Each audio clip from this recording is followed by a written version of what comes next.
আমার প্রিয় ভাইরা, আল্লাহ তাআলা আমাদেরকে পৃথিবীতে সবচেয়ে আশরাফুল মাখলুকাত, সৃষ্টির সবচেয়ে সেরা জীব হিসেবে আল্লাহ বানাইছেন।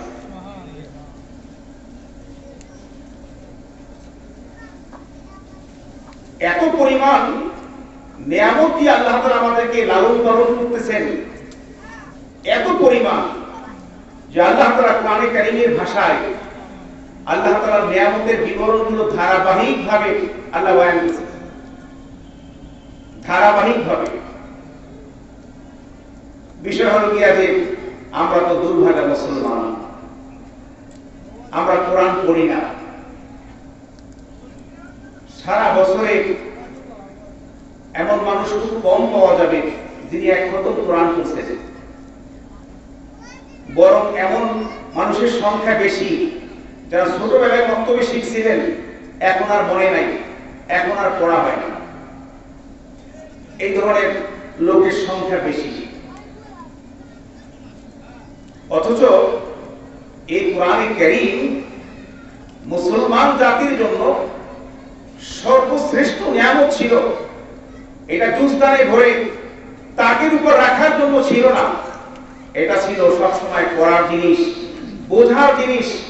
এ তো সেই কিতাব যে কিতাবের মাধ্যমে আল্লাহ তাআলা তার বান্দার সঙ্গে কথা বলছেন। বান্দার সঙ্গে কথা হয়েছে কোরআন দিয়ে।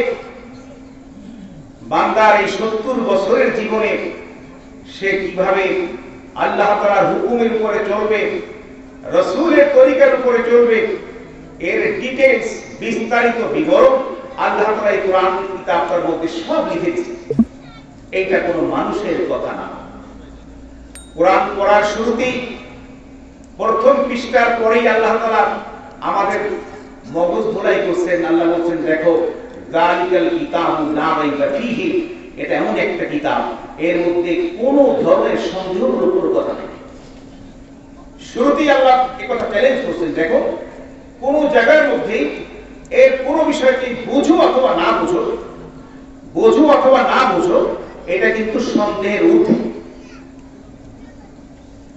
এমন একটা কিতাব মুসলমান জাতির উপর আল্লাহ তাআলা অবতীর্ণ করছেন, কিন্তু 100 মানুষের ভিতরে শতকরা 85 জন মানুষই পাওয়া যাবে যারা কোরআন পড়তে পারে না।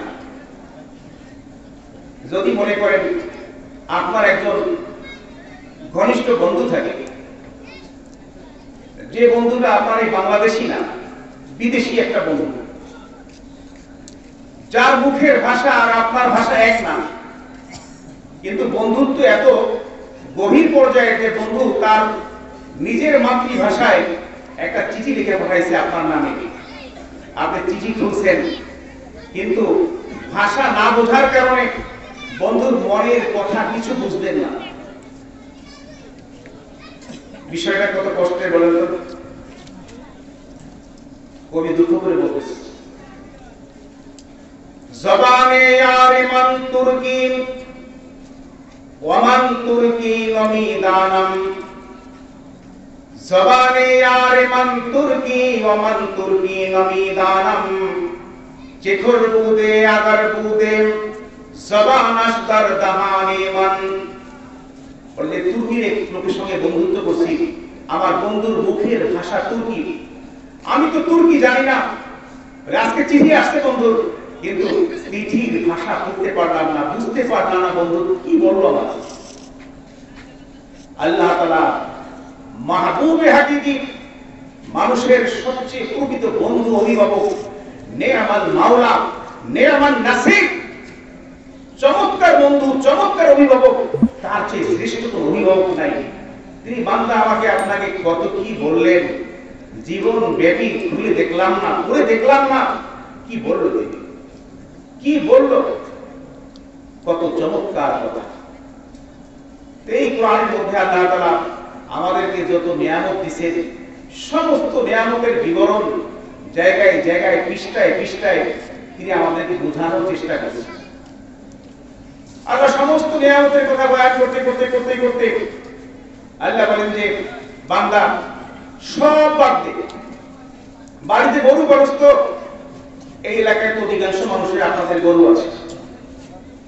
আল্লাহ বলেন যে দেখো আমার নিয়ামত খোদার জন্য গোয়াল ঘরে যাও, একটু গোয়াল ঘরে দৈনিক যে গরু ধোয়াও ওখানে তাকাও।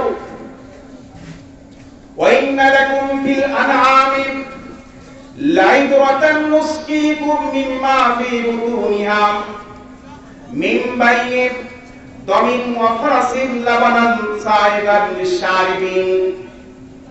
আল্লাহ বলেন যে এই যে বাড়ির যে পশুটা এর মধ্যেও তোমার শিক্ষা নেওয়ার বিষয় আছে। তুমি একটু লক্ষ্য করে দেখো যে আমি ওর পেট থেকে তোমার জন্য দুধ বের করে আনি, এই দুধটা ছিল রক্ত আর গোবরের মধ্যে। মিন বাইনের দামিন ওয়া ফারাসিন, রক্ত আর গোবর মিশ্রিত ভিতরে, ওখান থেকে খাঁটি দুধ বের করে আনি। দুধের সঙ্গে না এক ফোঁটা গোবরের রং আছে, না এক ফোঁটা প্রসাদের গন্ধ আছে, না রক্তের রং আছে। ওখানে দেখো না বলে বাদ দাও, এটা কোথাও পাও না। বান্দা পা থেকে মাথা পর্যন্ত আপাদমস্তক দেখো দেখো অফি আনফুসিকুম আফালা তুবসিরুন। আল্লাহ বলে যে নিজের মধ্যে এই 3.5 শরীরটার মধ্যে দেখো কত নিয়ামত দিয়ে আছে। আমি আল্লাহকে চেনার জন্য, জানার জন্য, আমাকে বোঝার জন্য, খোঁজার জন্য অনেক দূরে যাওয়া দরকার নাই। অফি আনফুসিকুম, তোমার নিজের মধ্যেও আমি আছি, কিন্তু তুমি সেটাকে বোঝো না।